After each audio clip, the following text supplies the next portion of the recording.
Welcome back to episode 3, where we are building my personal OS. We're following the same blueprint the AI Edge put on their YouTube channel recently. Their founder, Miles, claims it is the biggest upgrade AI has made to his personal life ever. If you're new here, hi, I'm Josh Boucher. I run Blackfish AI, where we help business owners find their biggest AI win and build them a custom solution. Some business owners rescue 20 hours out of their work week. Others can find 6 figures of revenue sitting in their pipeline. At the end of the day, the system runs itself. If you are interested in seeing what AI can do for you and your business, hit the link below and you can get a free one-on-one discovery call with me to discover the possibilities. Now, let's get dangerous. Okay, now let's see. Here we go.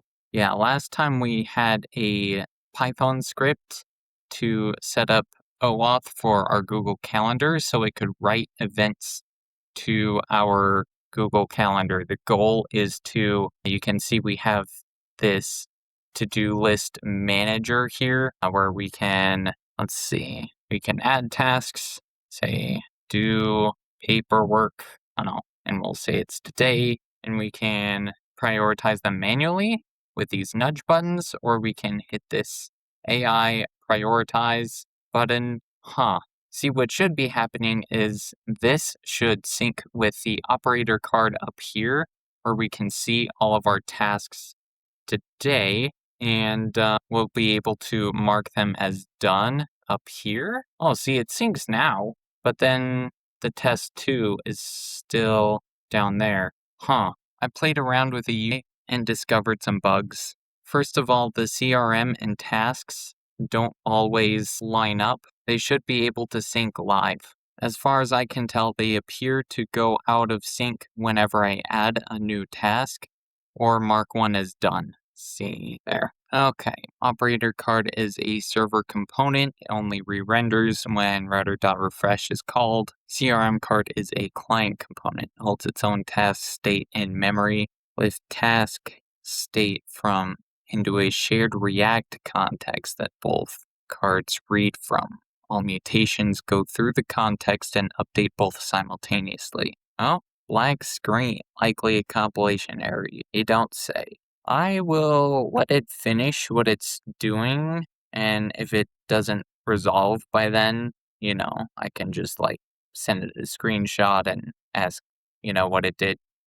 Sure enough, there was no need to worry. Okay, good. Since it's fetching client side instead of service side. Yeah, that's fine. Okay, now what was that script we needed to run for, right, PowerShell? I ran the scripts to set up calendar OAuth, and it gave me this error message. What OAuth client ID and secret does it need? Say once in AIOS ENV. I'll admit I was worried about that because it means it probably needs me to change the credentials inside Google Cloud Project as well, and those are always fun to mess with.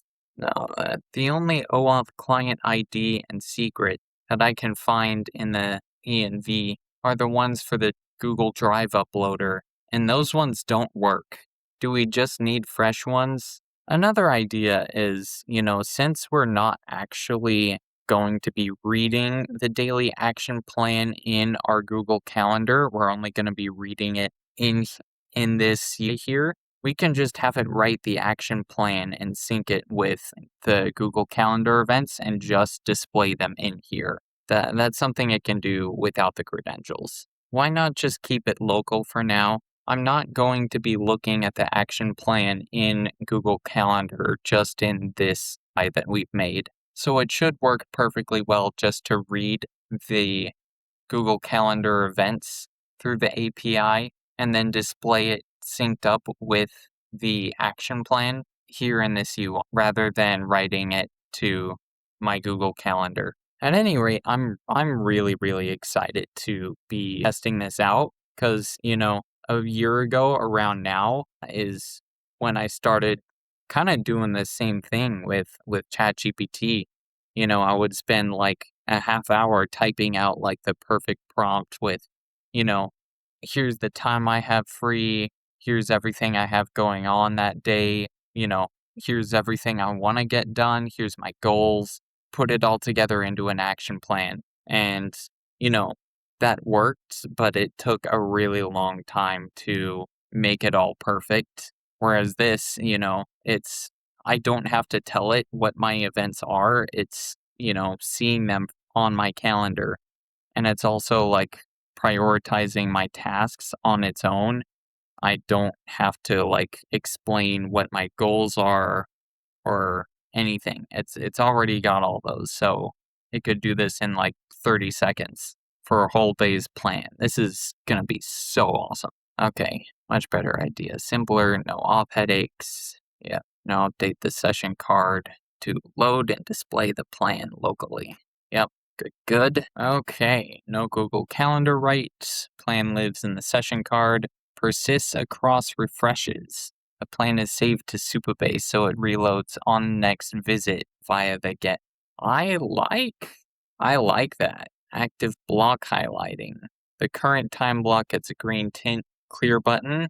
Okay, so I can wipe the plan when I'm done with it. Good. Also switch the model from Sonnet to Haiku for this route. Scheduling is a simple structured task. No need to burn Sonnet tokens on it. Okay, awesome. One last thing I want to tweak before we move on is when adding the tasks, I want Claude to figure out whether it should be done today, this week, this month, or someday on its own. How this works is it will default by adding the task to someday category. And then when I hit prioritize, I want Claude to review my goals as well as my Google Calendar events to figure out how much time I have and what I want to accomplish.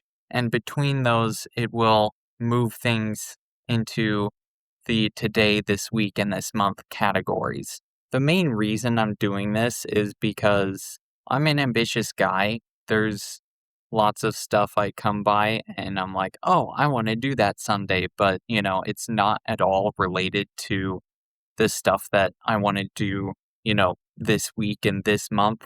So it'd be nice to have some place that I can dump those someday tasks, and, not have them completely forgotten, but, still have them in a place that I can reference them, but they won't get in the way of like, the tasks I have to do that are right in front of me. That's the nice thing about doing this is, Miles was super awesome to like make this template for us and this kind of framework to get all this set up. But it is very, very flexible to your goals, your needs, and kind of just how you operate in general. Really, really cool stuff. All right, based on this community resource, what do we have left to do before a working version is out there? And what would be the highest leverage one to focus on first? Highest leverage first, deploy to Vercel. Nothing else matters while it's running on localhost. After that, Telegram capture pipeline is the highest leverage feature in the entire spec. Miles literally says build this before the dashboard. Why did we build the dashboard cards first then? What the crap, Claude? Okay. Create a GitHub repo and push. I wonder if I can use the same GitHub repo with a AIOS. Technically possible, but I'd recommend against it. Okay.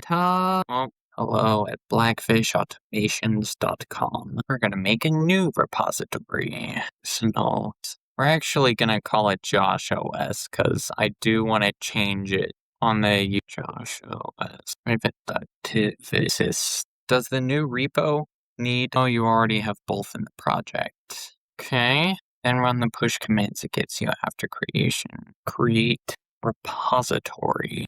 Oh, wait, is that the whole command? Paste anyway. What's it gonna do? I hit enter. Okay, well that looks like a success. Let's send Claude the screenshot right now. What? Short setup wizard. Oh, another command to run in that terminal. Yes. Okay, the original one that Miles set up worked on Vercel, and but I'm already paying for Railway, so it looks like it'll work just fine on Railway. New project. from GitHub repo, Josh OS, good. Railway auto detects next.js and sets build command. I like that it mentioned to do that because that way if it doesn't, I will know to do that myself. Add nvars in the railway service setting. Okay, and with all those variables added, let's see how this looks. Okay, with those being done, records are in. Next, check that the railway deployment itself is healthy. I shall do that as a matter of fact. Oh, sure enough, the build failed. Let's get the logs. Run a diagnosis. Failed to build an image. I don't think that Josh OS has an image. Legacy middleware yes file. Okay. Further. Ooh. Don't follow Railway's AI suggestion. It's hallucinating. Deleting middleware.ts would break your auth gate. Check build logs to see the actual error. The AIs are fighting, guys.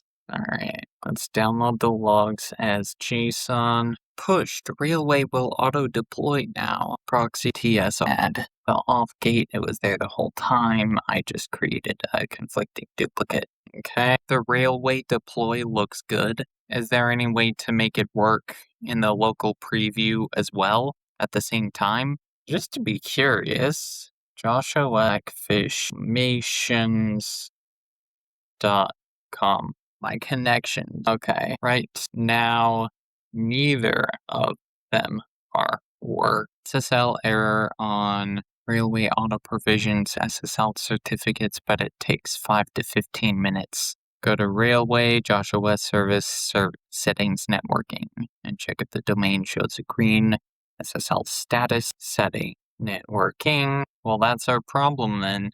The DNS records just haven't propagated yet. Okay, the DNS records are showing as active. That's awesome, because that was the problem last time. Now let's go to Josh Blackfish Automations.com. No, if this works, I'm gonna lose it. I am gonna lose my mind. Guys, it just worked.